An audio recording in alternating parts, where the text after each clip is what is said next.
लहान मुलांना खूप प्रश्न पडतात, ते खूप प्रश्न विचारतात, पण या प्रश्नांची उत्तरं देताना मोठेच अनेकदा कॉन्शियस होतात. हे लहान मुलांना सांगायचं कसं किंवा हे सांगायला नको अशा पद्धतीची मानसिकता अनेक गोष्टींच्या बाबतीत होते. पण यातल्याच एका खूप महत्त्वाच्या विषयाला हात घातलेला आहे आणि ते लहान मुलांसाठी म्हणजे लहान मुलांचा विचार करून ती संकल्पना मांडणं हे खरं तर मुळात जे धाडसाचं काम होतं ते दीप्तीने केलं आहे. मनुमाऊ पुस्तक दीप्ती तू केलेलं आहेस आणि खरंच तुझ्यासाठी हे खूप म्हणजे आत्ता मला विचारतानाही हे होतं आहे की पुस्तक रूपाने हे सगळं आणायचं. करोनामुळे सगळ्या खूप गोष्टी बदलल्या, खूप गोष्टींचा परिणाम झाला आणि तुमच्यासाठी तर खूप धक्का देणारी गोष्ट घडली. हे सगळं पुस्तकाच्या रूपाने आणायचं हे तुला का करावं असं वाटलं? मुळात खरं तर हे सगळं आता कोविड काळात जे काय झालं आमचं, मनूचा बाबा देवेंद्र माझा नवरा गेला कोविडनी, तर मनू पासनं हे आम्ही म्हणजे ती त्याचं हॉस्पिटलायझेशन सगळं बघत होती आणि पण प्रत्यक्ष गेल्याची जी गोष्ट होती ती सांगताना आम्ही तिच्यापासून 2 दिवस ही गोष्ट लपवून ठेवली, ज्याचा तिला अंदाज आलेला होता कारण घरात माणसं होती. पण ते तिला सांगायचं कसं याभोवती आम्ही पूर्ण आमची फॅमिली सगळी कन्फ्युज्ड होतो. तिच्यापासून आम्ही मोस्टली म्हणजे जे आपण एरवी पण करतो की आपण ते लपवत राहतो ही गोष्ट, कारण असं वाटतं की त्या गोष्टीबद्दल बोलल्याने काही ती गोष्ट बदलणार नाही आहे किंवा आपण एक त्रास ओढवून घेणार, रडणार, आणखी त्याचं दुःख होणार. तर त्यापेक्षा बोलूया नंतर, लपवून ठेवू किंवा आत्ता कशाला सांगायचं, वेळ येईल तेव्हा. पण ती वेळ कधी अशी येणारी नसते ती. तर त्यामुळे त्यावेळेला मला जे लक्षात आलं की हे मनवाशी स्पष्टपणे बोलणं आवश्यक आहे आणि ते कुठून तो सगळा धीर गोळा केला आणि ते सगळं तिला मी सांगितलं. तर तो जो अनुभव होता त्यातनं जाताना मला असं खूप लक्षात आलं की ही गोष्ट आपण मोकळेपणाने मुलांशी बोलायला हवी. इवन मी मनवाला ते सगळं सांगताना काही रेफरन्सेस शोधत होते पुस्तकांचे की माझं काम सोपं व्हावं, की मला एखादं पुस्तक जर मिळालं त्याचा आधार घेऊन मी तिला सांगू शकेल. तर मला ते नाही मिळालं त्यावेळेला. तर तो अनुभव त्यातनं गेल्यानंतर मला काही दिवस सारखं मी तिला गोष्टींमधनं ही घटना पुन्हा पुन्हा ॲक्सेप्टन्सपर्यंत तिला आणायचा प्रयत्न करत होते गोष्टी सांगून. आणि मग त्या गोष्टी सगळ्या सांगताना मला असं लक्षात आलं की मनवासारखी खूप मुलं जी आहेत ज्यांना ही झळ बसली आहे, तर त्या सगळ्यांना पण हे सगळं डील करणं खूप अवघड होत होतं. आणि कदाचित जर आपण हे पुस्तक रूपाने आणलं तर त्या मुलांपर्यंत पण ते सगळं सहजतेने जाऊ शकेल. आणि जे मुळात मृत्यू ह्या गोष्टीबद्दल बोलायचंच नाही ही जी मानसिकता आपली आहे, आणि त्यामुळे फक्त लहान मुलं असं नाही, पण खरं तर हे जे मनुमाऊ पुस्तक आहे ते दिसलं बरोबर तर आपल्या लहान मुलांसाठी दिसतं, पण ते खरं तर मोठ्यांसाठीचं पुस्तक आहे की मृत्यूशी कसं डील करायचं किंवा मृत्यूविषयी कसं बोलायचं हे लहानपणी जर आपल्याला सहजपणे करता आलं तर आपण मोठेपणी कोणासाठी तरी उभं राहू शकतो. किंवा म्हणजे कोणासाठी उभं राहणं ही पण फार मोठी गोष्ट झाली, पण किमान आपण ते ॲक्सेप्टन्स किंवा कोणाचं कोणी गेलं आहे तर त्याच्याशी कसं रिॲक्ट व्हायचं.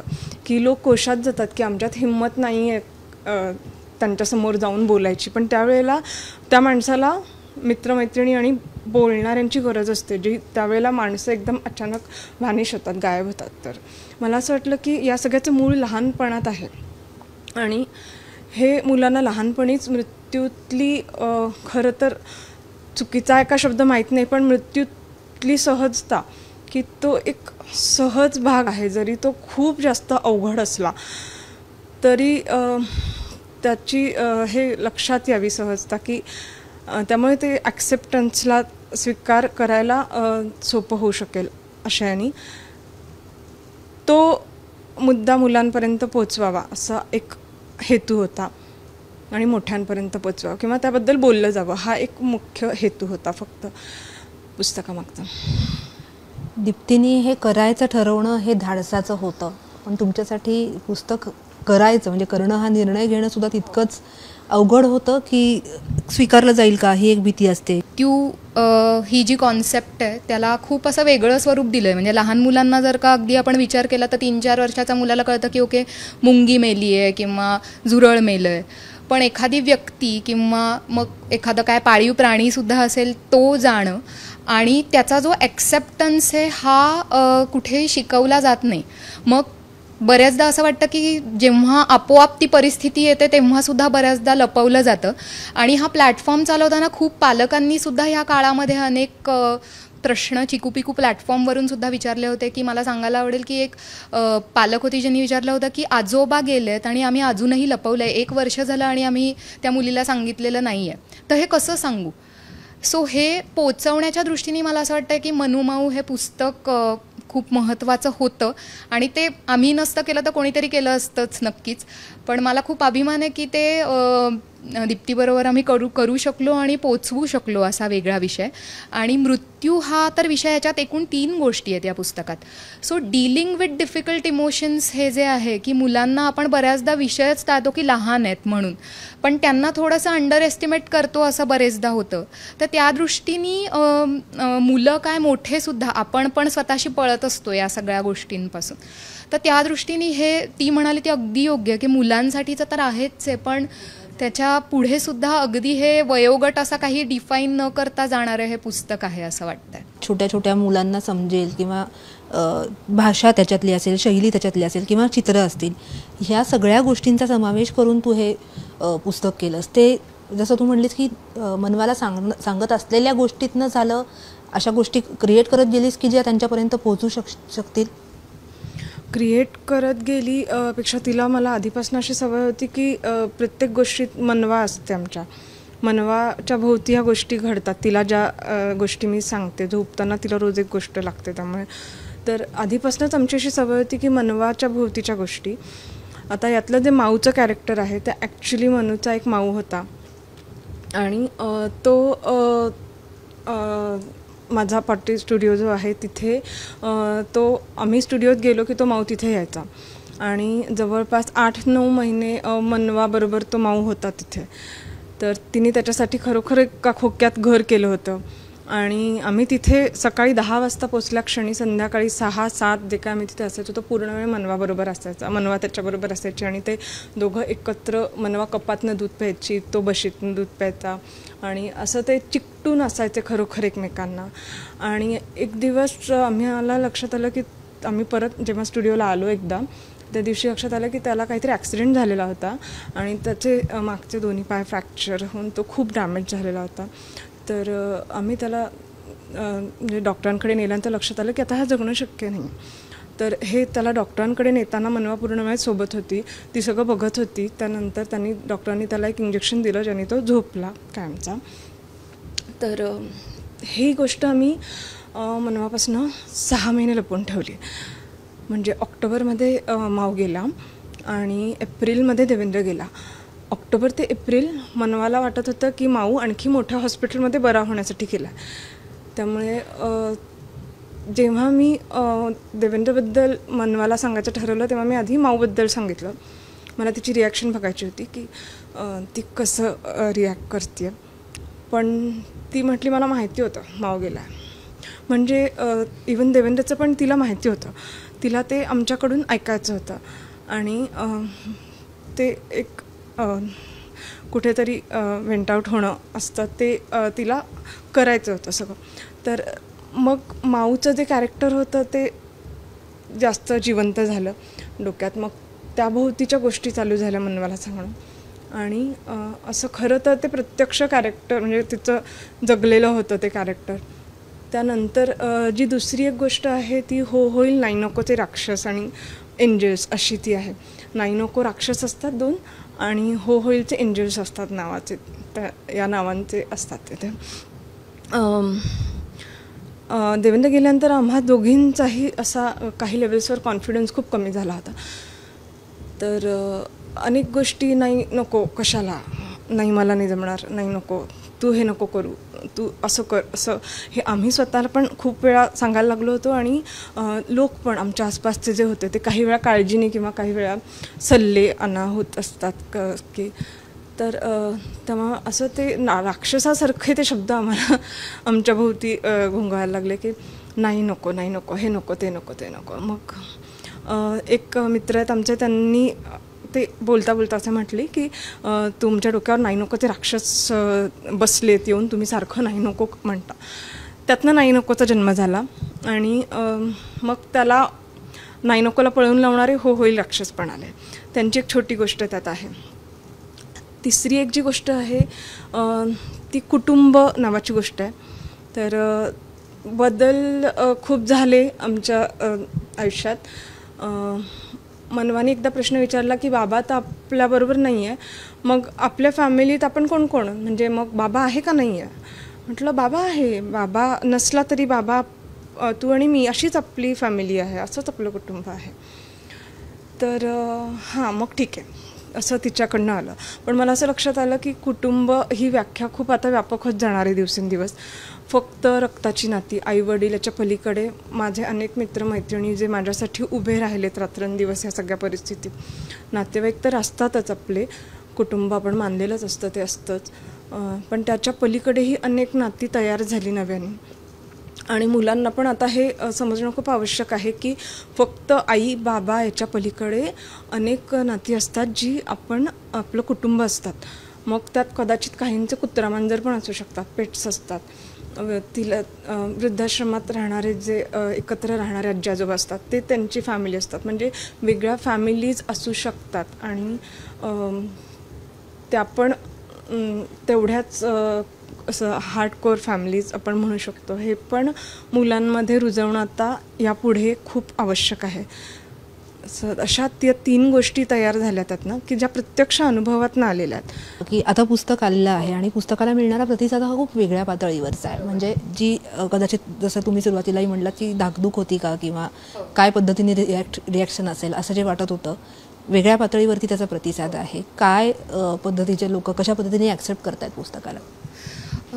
एकतर खूप असा वर्ग आहे ज्यांनी अगदी म्हणजे काही दीप्तीचा जो पर्सनल इन्सिडन्स असल्यामुळे लोकांनी आधी पुस्तक घेतलं, पण बघितल्यानंतर त्यांना जाणवलं की चित्र म्हणा, त्यातल्या गोष्टी म्हणा, या खरंच खूप इम्पॅक्टफुल आहेत.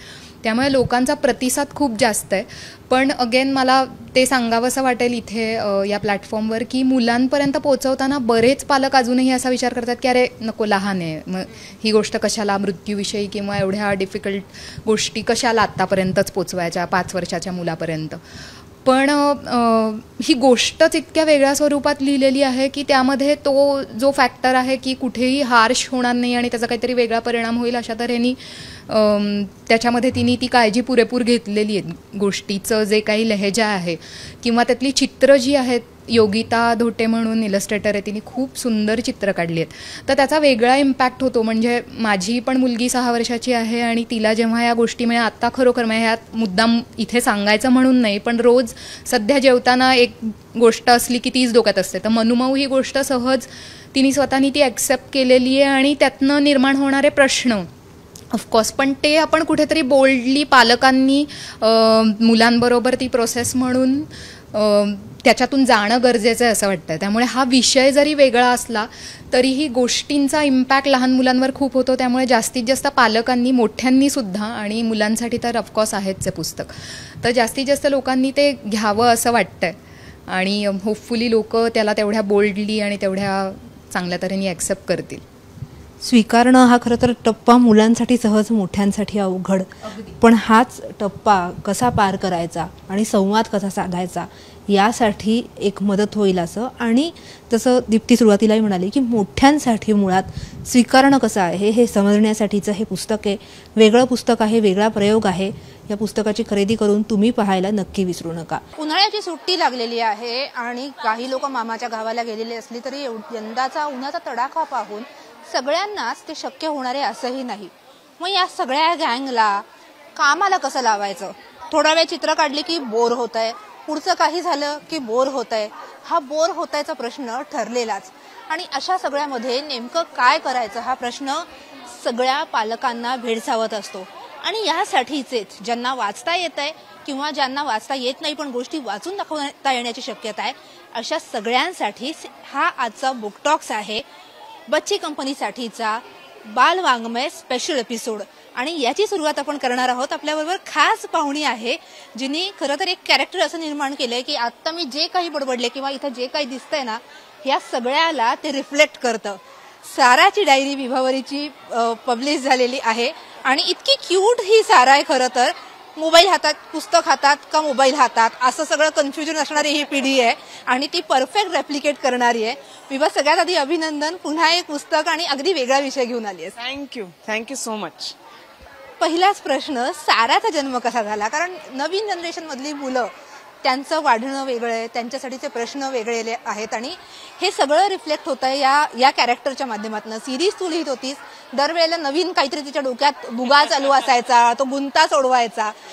साराची सुरुवात कशी झाली या सगळ्या प्रोसेसची? आई वडिलांना सरस्वती, लक्ष्मी, माझ्या स्वतःच्या मुलीचं नाव राधा आहे, मीरा. आणि अनेकदा त्या मुलींना ते आवडत नाही. म्हणजे मुलींना असं वाटत असतं की काहीतरी फंकी मॉडर्न नेम ठेवावं. तर तशीच ही अशी एक मुलगी माझ्या मनात आली की जिला आपलं नाव सरस्वती आवडत नाही आणि ती स्वतःचं नाव सारा आहे असं सांगते. आणि मग ती मुलगी माझ्या डोळ्यासमोर आली की जी अगदी आजची आहे. आणि आपल्याला जे नेहमी असं वाटतं की लहान मुलांना काही कळत नाही, लहान मुलं अगदीच भाबडी असतात, तर लहान मुलं अत्यंत संवेदनशील असतात, अतिशय हुशार असतात. आणि त्यांच्या एस्पेशली आत्ताची जी जनरेशन आहे त्यांना इतकं एक्सपोजर आहे, त्यांना इतकी सेन्सिटिव्हिटी आहे प्रत्येक गोष्टीची. आणि त्यांच्या आजूबाजूला जे जे काय घडतंय अगदी घरात, शाळेत, समाजात, ग्लोबल लेवलवर, मग अगदी शेजारचे काका चिडलेत इथपासनं सिरियन वॉर चालू आहे इथपर्यंत, किंवा अगदी युक्रेन वॉर चालू आहे इथपर्यंत, या सगळ्याविषयी त्यांना एक्सपोजर असतं, त्यांच्याकडे सेन्सिटिव्हिटी असते आणि त्यांचा दृष्टिकोन असतो. आणि तो बरेचदा आपल्याला ॲडल्ट्स म्हणून कळत नाही किंवा त्यांच्याकडे ती सेन्सिटिव्हिटी आहे हेही आपल्याला माहीत नसतं. पण जेव्हा एक त्या वयाची मुलगी तिच्या डायरीत व्यक्त होते तेव्हा तिच्या एकूणच विश्वाचं किंवा ती जगाकडे कसं बघते ह्याचं एक खूप इंटरेस्टिंग चित्र उभं करता येईल आपल्याला असं मला वाटलं. आणि त्यातून या साराच्या स्तंभांचा जन्म झाला. आणि मग मला त्यावेळेचे करंट इश्यूज, त्यावेळी काय चाललं आहे हे काही घडलं की मला नेहमी असं वाटायचं की अरे ह्याच्यावर सारा कसं बोलेल, ह्याच्याविषयी साराचं काय म्हणणं असेल. मग तिचे आई वडील पण आपल्या पिढीचे आई वडील आहेत जे आपल्या आई वडिलांपेक्षा वेगळे आहेत. तर ते खूप रिलेटेबल झालं वाचणाऱ्यांना आणि त्या कॉलमला मला खूप चांगला रिस्पॉन्स आला. त्यातून मग सारा अशी फुलत गेली प्रत्येक कॉलम नंतर. आजी म्हणलं की दडपण नसतं, पण पूर्वी आपल्या पिढीमध्ये बाबा म्हणलं की थोडंसं इतकं पटकन आपण नाही बोलू शकायचो. करेक्ट. एक तर मी स्वतः एका मुलीची पालक आहे. अर्थात माझी मुलगी तेव्हा मोठी, सारा लिहित असतानाही माझी मुलगी मोठी होती, पण नुकतीच ती त्या फेजमधनं गेली होती. त्यामुळे मला माहिती होतं की साधारण मग माझ्या सोसायटीतल्या मैत्रिणी, माझ्या मुलीच्या मैत्रिणी आहेत, माझ्या मित्रांच्या मुलं आहेत, त्यामुळे साधारण आणि ओव्हरऑल मी अनेक वर्ष लहान मुलांसाठी लिहिते. त्यामुळे एक नॅचरली एक सेन्सिटिव्ह आय आणि इयर असतो की कसा विचार करतात, कसे रिॲक्ट करतात. तर ते कुठेतरी आपल्या नकळत आपण ऑब्झर्व करत असतो. आणि त्याच्यातनं मला साराचं जग आणि साराच्या आजूबाजूची माणसं आणि हे सगळं हळूहळू उलगडत गेलं. आणि मला असं वाटतं की अनेक गोष्टी नेणीवेत येतात. म्हणजे आपण दरवेळेला आता मी काय करू, आता साराचं हे जग कसं उभं करू, असं फार अभ्यासपूर्ण दरवेळेला असतंच असं नाही. पण आपण पाहत असतो आपल्या मनात. ह्याच्याच म्हणजे या प्रस्तावाने रंगानी श्रीरंग गोडबोलेंनी खूप छान लिहिलं आहे. तर तो असं म्हणाला की असं कोणालाही सहज वाटेल की ही विभाची मुलगी आहे, पण विभाची मुलगी नाही आहे, ही विभा जास्त आहे. तर कुठेतरी माझं पण लहानपण ह्याच्यात रिफ्लेक्ट झालंय. माझी आई माझ्यासाठी खूप मोठा इन्फ्लुएन्स होती, नाही आता ती, पण ह्याच्यामध्ये साराची जी आजी आहे ती हुबेहूब माझी आई आहे. तर आपण खूप काय आपल्या कळत नकळत बघत असतो, ऑब्झर्व करत असतो, आपल्या आत झिरपत असतं आणि मग ते कुठनं तरी असं अचानक आपल्याही नकळत रिफ्लेक्ट होतं. की लहान मुलांसाठी लिहायचं आहे आणि त्यांना सुद्धा आणि मोठ्यांना सुद्धा इक्वली अपील होत आहे. चॅलेंज हा असतोच. पुस्तक वाचलं जाणं आणि आता ही म्हणजे माझ्या मुलीची त्याहूनही आता ही लहान जनरेशन आहे, ते पुस्तकाला किती एक्सपोज होतील ही एक शंका कायम होतीच. पण मला असं वाटलं की आपणच ही शंका घेऊन आपणच जर साहित्य निर्माण केलं नाही, आता हॅरी पॉटर वाचलंच ना, जरी ते 10-15 वर्ष जुनं असेल तरी तोही काळ असाच होता की टेलिव्हिजन ऑलरेडी आलेला होता आणि मुलं आणि आपणही सगळे पुस्तकांपासून लांब जात होतो. तरी हॅरी पॉटर आलं, हॅरी पॉटर ग्लोबली वाचलं गेलं. त्यामुळे मला नक्की असं वाटतं की त्या माध्यमाला जर आपण मुलांना इंट्रोड्यूस केलं आणि ते जर खूप छान त्यांना दिलं तर मुलं वाचतील.